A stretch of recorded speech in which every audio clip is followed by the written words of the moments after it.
Hi everyone, Dr. Liz here. I interviewed Bud McGargy, who writes the book Soul Afterlife, for the podcast, but that's not going to air for like a month or two, and I really loved his book, so I just wanted to share a portion of the book with you because I think it's so great. So in this book, Bud is talking to a spiritual advisor from the beyond. It's actually one of his spiritual advisors, so that's important. And he goes more in the book about how this connection happened and how he talks to him through like an oracle. And Bud himself is very much a skeptic. Okay, he has a doctorate himself.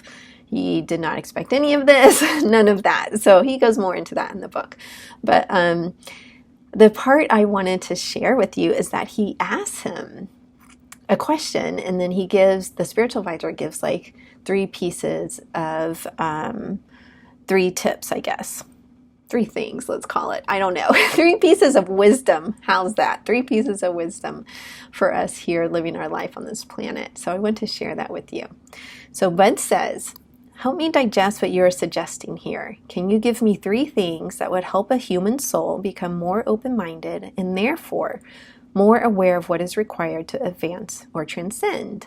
And he's talking about how our soul moves through reincarnations into different lives, and the goal is really to transform and ascend and become more knowledgeable as a soul. So the spiritual advisor says, first, seeing worth in themselves. Many look into the mirror and see the same thing every day and have little hope about the possibility of advancing, and this limits their value. Without self-worth or value, they are not going to try something different. They are not going to want to get off the couch and attempt to advance themselves. They just do not feel as though anything is going to go their way. How many of us have felt that way, by the way? Like nothing's going my way here, okay? All right, to the side note. Second, they need to have competent people around them, people who are willing and able to pull them out of a self-imposed rut, a mentor of sorts, to show them new things and be willing to help them advance. This is essential because they do not otherwise see new opportunities. The third thing they need is an association with a healer, someone or something that comes into a human life and supports change.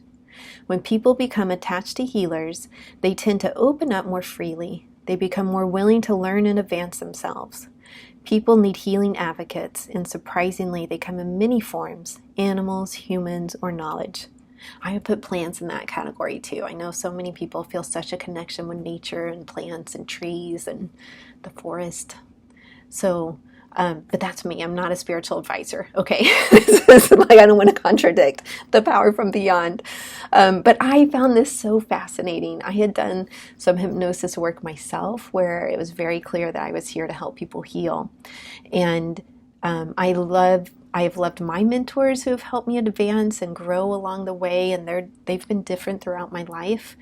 And yeah, a lot of what I work on in my practice is self-worth. People coming in for core healing, emotional healing, to where they can value themselves. And then once they value themselves, you can do so much different things in your life.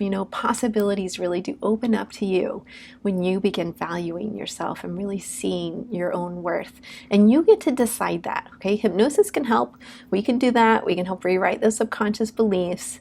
But you're the one who decides, do I do the work to value myself?